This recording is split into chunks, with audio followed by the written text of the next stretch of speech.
العيد يعني العيدية، يعني الكحك، يعني اللبس الجديد، يعني العيدية. تعالوا مع بعض نعرف أصل حكاية العيدية في التاريخ. عرفت العيدية منذ أيام الدولة الفاطمية، حيث كان الخليفة يقوم بتوزيع العملات المعدنية الذهبية والفضية على أفراد الشعب من جاءوا له بالتهنئة بالعيد.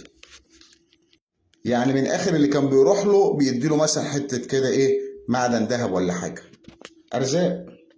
وعرفوا أيضا عيد الفطر أيضا عند الفاطميين بالعيد الحل، حيث إن العيد لم يكون ولم يكن أبدا يقتصر على الأموال فقط، بل الملابس الجديدة توزع على الناس جميعا.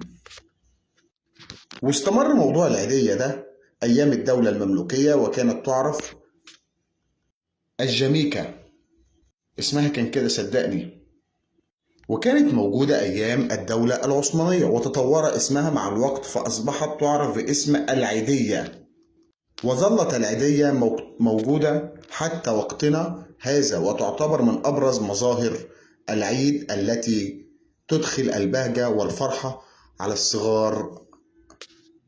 العيد يعني عيدية. كل سنة وانتم طيبين، عيد سعيد عليكم.